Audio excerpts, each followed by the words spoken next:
I will never forget that September 18th, 2000. It was a hot day in my small town of San Miguel del Milagro in the heart of Mexico. I, Father Ernesto Aguilar, at 70 years old, still felt strong in spirit, although my body was already beginning to show signs of fatigue. That afternoon, after Mass, I felt a sharp pain in my chest. I tried to ignore it, thinking it was just tiredness, but within minutes, I collapsed behind the altar. I remember that everything became silent. Not just any silence, but one that weighed me down, like a dense blanket wrapping me. My vision blurred, and suddenly the material world ceased to exist for me. I felt myself detaching myself from my body, lifting me upward, as if invisible hands were dragging me towards the unknown. I saw my body lying on the floor of the church. Some parishioners were running towards me. Others were crying inconsolably. I, however, did not feel afraid. There was a deep, almost unbearable peace in its beauty. That's when a tunnel of light appeared in front of me. Without thinking about it, I let myself go. As I ascended, I felt that every memory of my life flashed through my mind like lightning. My seminary years, my first masses, the confessions I heard, the times I embraced the pain of others, and also my own sins. Everything was there, naked before my eyes. When I finally reached the end of the tunnel, I did not find a golden paradise as I had so often preached. No, I found myself in a vast, timeless place where time and space did not exist. In front of me, an imposing figure rose, covered by a mantle of light that did not harm but rather caressed. I felt like that presence knew me better than I knew myself. And then he spoke without moving his lips. "Ernesto, you will see what you must announce. What is to come?" Before I could ask a question, I was enveloped by a vision so powerful that I almost felt my soul break under its weight. I saw the future. I saw the death of a pope, I saw crowds crying, and I saw a dark being, hidden among the mourners like a living shadow, setting the stage for the arrival of the Antichrist. "You will know the sign," said the voice, "when the shepherd falls, and the shadow is revealed during his farewell." The vision shook me to the core of my being, and in the blink of an eye I returned to my body. The paramedics were shouting my name. The pain came back suddenly, but I was no longer the same. From that day when I returned from between life and death, I knew that I couldn't live the same. Something inside me had changed forever. For weeks I was silent. How was he going to tell what he had seen? Who would believe me? An old priest talking about visions of the end of times. They would have called me crazy or a blasphemer. But the memory was persistent. The image of that dark being camouflaged among the faithful during the funeral of a pope pursued me like a shadow that does not disappear at dawn. Sometimes during prayer, he would relive the moment as if it were happening again. He saw the sorrowful faces. He felt the heavy air of sadness. And in the midst of everything, that shadowy figure that seemed to absorb the very light around him. I began to study the scriptures with a fervor I had never felt before. I read and reread the Apocalypse, the letters of St. Paul, the writings of the fathers of the church. Everything seemed to point in the same direction. The time of the great test was approaching, not an immediate end of the world, but a period of deception, confusion, and pain. I decided to write everything in a notebook, a testimony that no one else should see, at least not yet. There I noted the date of my experience, the details of the vision, and the warning that was given to me. I also wrote down the exact words I heard in that timeless place. When the shepherd falls, the shadow will be revealed during his farewell. Year after year, I stayed alert to every change in the church, to every sign in the world.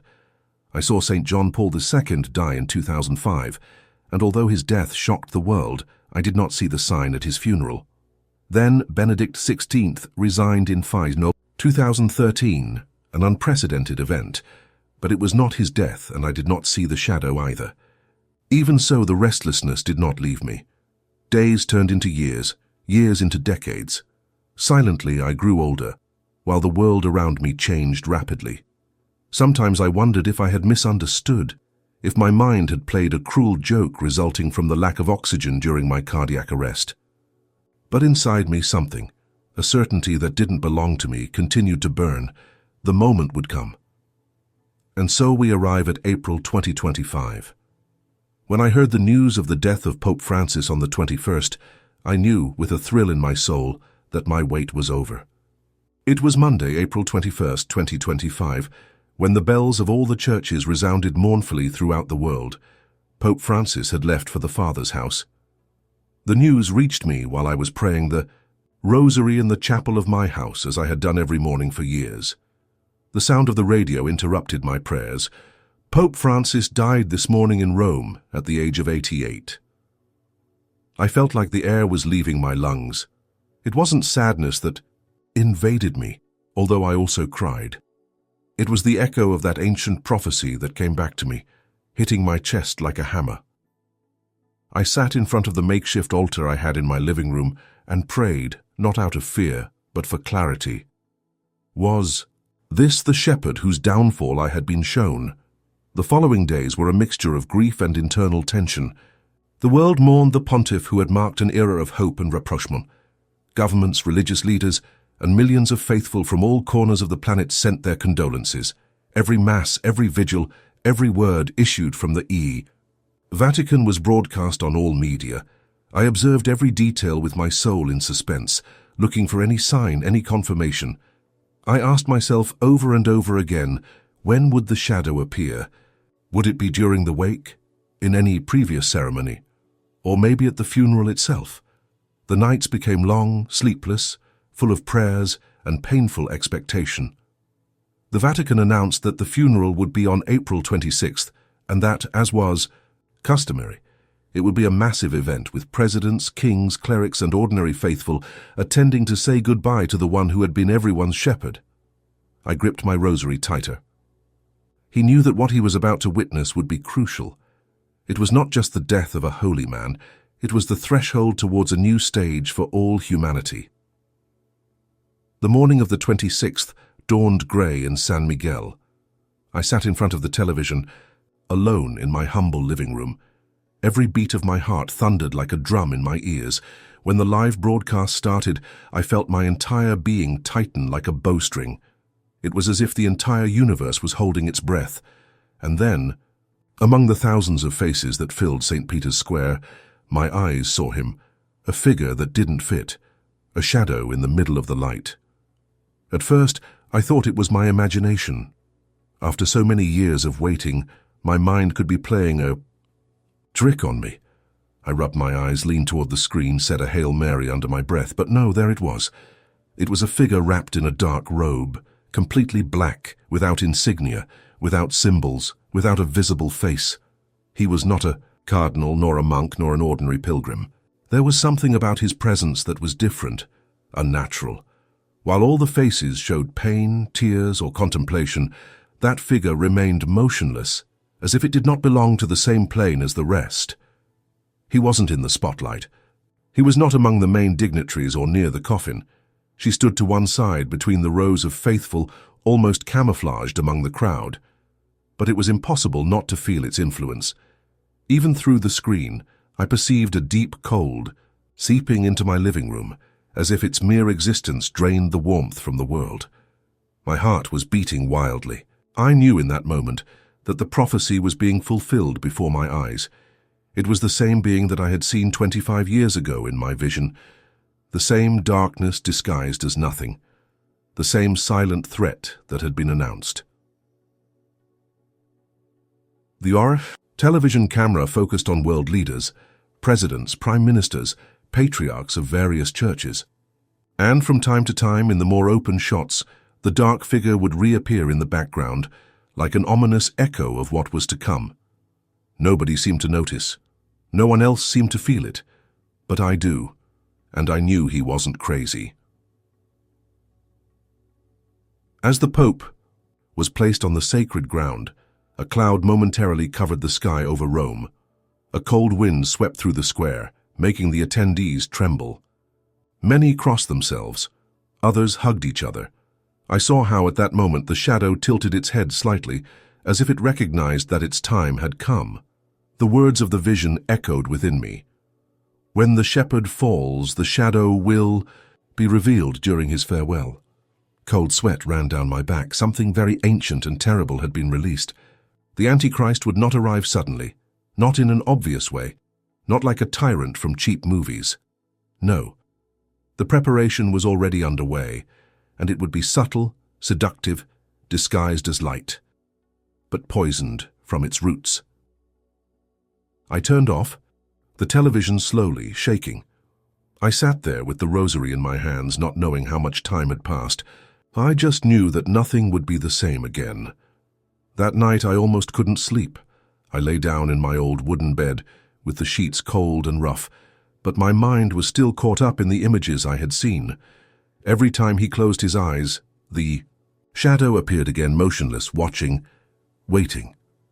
I woke up around 3 in the morning, unable to stand the silence. I sat down again in front of the small altar in my house and opened my notebook, the one where I had recorded the vision so many years ago.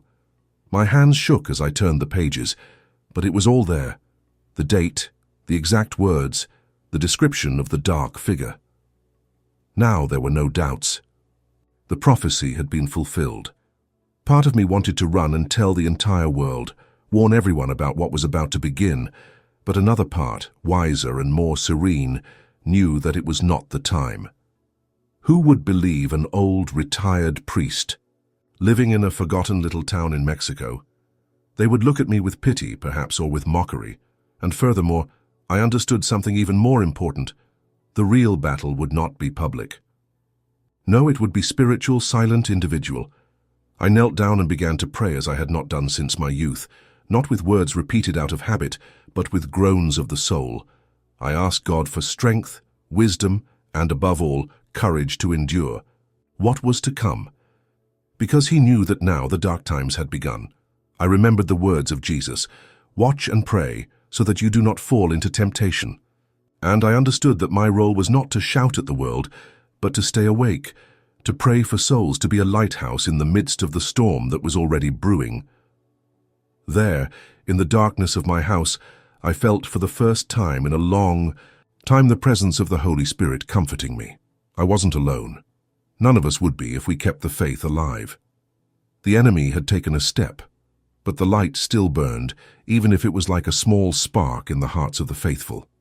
Outside, the wind continued to blow, carrying leaves and dust through the deserted streets of the town. I stood listening to him, as if the world itself were whispering forgotten secrets. He knew that he had to be cautious, that he had to watch, pray, and wait, because the history that was beginning to be written would have no turning back. And, although fear tried to bite my soul, something stronger prevailed, an indestructible hope that can only be born when one has looked into the darkness face to face and has chosen not to give up. Today is April 27th, 2025. It dawned just a few hours ago here in San Miguel, but I have been awake long before the first ray of sun touched the earth. I can't find rest. The weight of what I saw yesterday during Pope Francis's funeral still presses on my chest like a stone. While I make myself a simple coffee, the radio is still on in the living room. The news does not talk about anything else. The global sadness, the tributes, the beautiful words that leaders from all over dedicate to Francis. However, between each report, I sense something else, a concern. Analysts talk about possible changes in the Vatican, secret movements, rumors of internal struggles. I can't help but shudder. The shadow I saw yesterday, it was not simply a symbol, it was real. It is here, already moving in the world, preparing the way for what is to come. I go for a short walk, with my rosary clenched between my fingers. The morning air is fresh, but there is something heavy in the air, as if the earth itself knows that something invisible has changed. In the dusty streets of the town, life goes on. Children run, neighbors open their shops, church bells ring in the distance. No one seems to notice the spiritual tremor that runs through the world. And I walk like a lookout who has seen the first spark of a fire that others cannot yet smell. I don't know how long I stand in front of the closed church. I kneel on the cold stone threshold. I don't care if anyone sees me. I can't do anything but pray. Not for me, I'm already a worn-out old man, but for those who will come, for the innocent, for those who will be tempted and confused.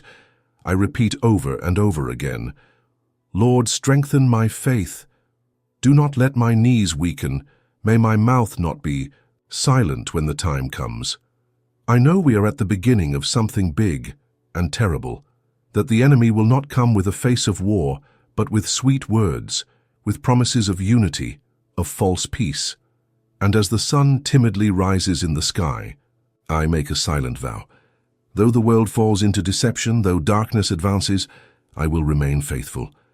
It doesn't matter how small and invisible it is. Today, April 27th, 2025, I begin my watch. As I contemplate all that has happened, a certainty grows within me like an ancient tree. The enemy is no longer hiding. He has taken his first step, silent, subtle but definitive. I feel deep in my soul that times are coming when everything will be tested. It will not be enough to believe superficially. It will not be enough to recite prayers out of habit. It will be necessary to embrace faith like a shipwrecked man clings to the wood in the midst of a shipwreck. I see coming a time of confusion, of mixed doctrines, of relativized truths. There will be talk of love, justice, compassion. But the words will be empty, hollow, devoid of the true spirit that gives them life. Many will not notice it. Many will want to see only what comforts them, ignoring the signs that scream from the depths of their soul. The shadow will not appear as a monster. You won't need to do it. Its power will lie in deception, in the ability to pass off darkness as light, error as progress, rebellion as freedom. And those who once walked in the truth will be tempted to give in, to adapt, to remain silent. I know the seduction will be great, that even the chosen ones will feel the weight of doubt, that many shepherds will abandon their flock, not out of evil, but out of fear, out of weakness, out of fatigue. And in the midst of all that, the shadow will grow. I think about the words I once heard in my out-of-body experience. You will recognize the sign. Now I understand that it was not just a warning for that moment, but a guide for everything that would come after. The sign has been given. The shadow is among us, and its advance will be relentless. I have no illusions. I know that there will be persecution, not always violent, but constant, in mockery, in marginalization, in the loneliness of those who decide to remain faithful while the whole world seems to walk in the opposite direction. However, I also know that I am not alone, that in the most forgotten corners, in the most humble hearts, the fire of God continues to burn, small flames invisible to the eyes of the world, but impossible to extinguish. I don't know how or when what's coming will fully manifest. I don't have all the answers. I only know that I have witnessed the first crack, the first whisper of the great deception. And that is why, even if I tremble, even if it hurts, even if I feel small before the immensity of what is coming, I will remain firm, because the shadow may advance, but the light will not be defeated. There are moments when I close my eyes and can almost hear the cry of souls in the world, unknowingly seeking refuge from what is coming.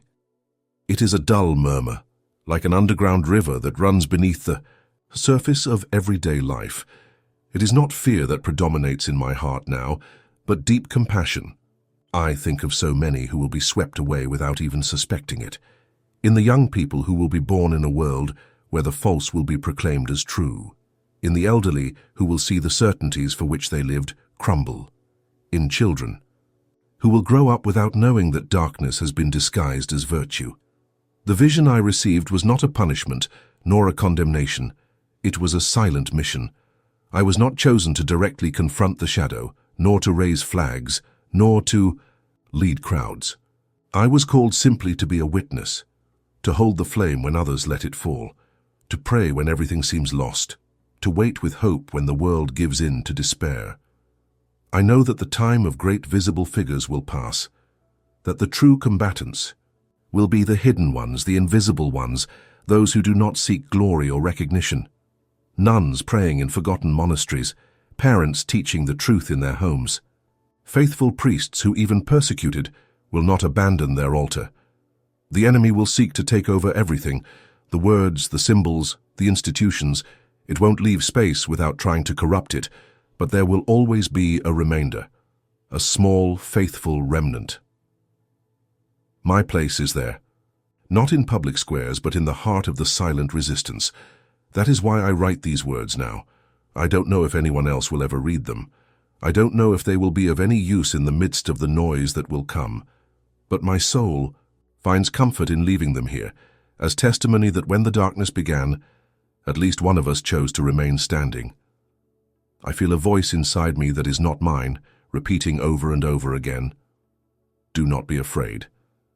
Remain faithful. I am with you until the end of time." Battle is no longer a future possibility. It has begun, and every day that passes is a day closer to the final revelation. I don't know what face the Antichrist will have. I don't know what words he will use, but I know that his coming will be preceded by the abandonment of truth and the momentary triumph of lies. And when that time comes, I will remember everything I saw, everything I felt, and I will know that my mission was not in vain. Now, as I write these last words, I feel that I have entered a new stage of my life, not a stage of frenetic activity, but of serene vigil. Like the sentinel who, knowing that the enemy has already crossed the walls, does not lower his sword, does not abandon his post even though the night is long and the cold pierces his bones. I have no illusions of grandeur. I don't expect to be remembered or acclaimed. In fact, I know that it is most likely that my existence will fade into oblivion, like that of so many others who have silently defended the truth in times of darkness. But within me there is a peace that is not negotiated, that does not depend on circumstances. A peace that is born from the simple and powerful fact of having answered yes when I was called. My mind returns again and again to that vision, to the voice that spoke to me on the threshold of death. So many years ago. Everything has been fulfilled as it was said. The shepherd has fallen. The shadow has been revealed. The world is walking towards its great test. And I wait. I do not wait passively, like someone who resigns. I wait actively, praying, offering my daily life as a simple but sincere sacrifice.